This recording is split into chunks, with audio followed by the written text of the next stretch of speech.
Good morning, friends. It's Bob again, talking to you about forgiveness and forgiving. And we're locating ourselves right now in this forgiving of self, the self-forgiveness type of an idea.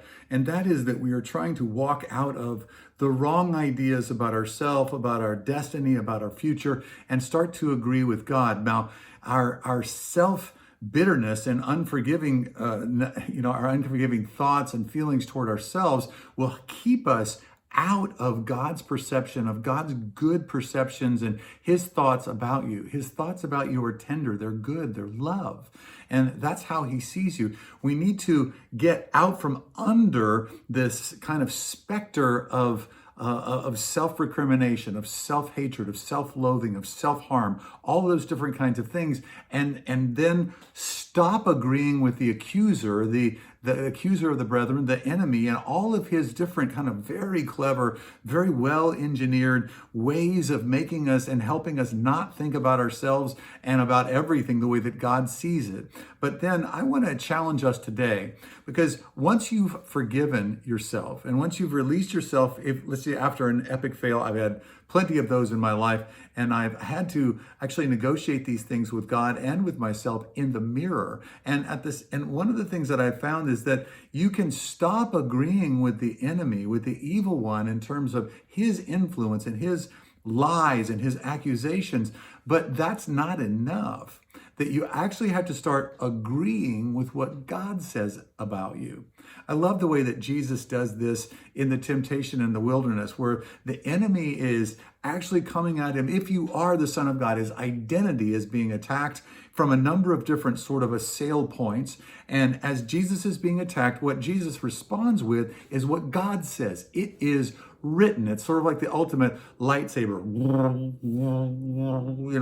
That Jesus is fighting the lies of the enemy with light, that he is using truth. He's saying, this is what God has said. The enemy says this, he accuses, and we retort with, no, this is what God has said. And so if the enemy says, the Lord really hates you, I'll bet you've actually felt that before, and you thought it was just coming from you. But the enemy wants you to think that the Lord is no longer for you, that his thoughts toward you are not good, that he doesn't really love you, that you've done something so wrong, so bad, that now God has given up on you. And so he wants you to think those different things. And so you and I have got to grab a hold of what the scripture says, that the Lord has loved us with an everlasting love. He's drawn us with loving kindness. He loved us enough that he gave his one and only son. I love the way that Paul says it in Romans chapter 8. He says, if God gave his only son, how much more will he give him all things with him? If he did not hold back his son, how much more will God give us all good things with him? So that's the idea here today, as we are moving into the restoration of God in our thoughts and our perceptions about ourselves.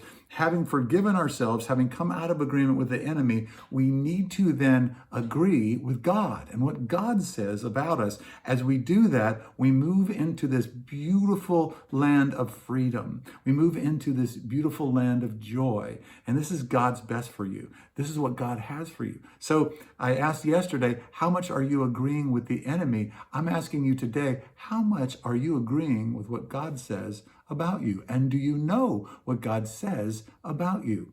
Go and read the Gospels. There's a beautiful way of being able to say that. Read Ephesians chapter 1, how God has blessed us with all these things in the heavenly realm, having adopted us and made us for his good purposes and predestined us for those things. So I want to ask you to move into what God thinks about you. I love you. We're moving into this freedom together. Thanks so much for joining me today. God bless you.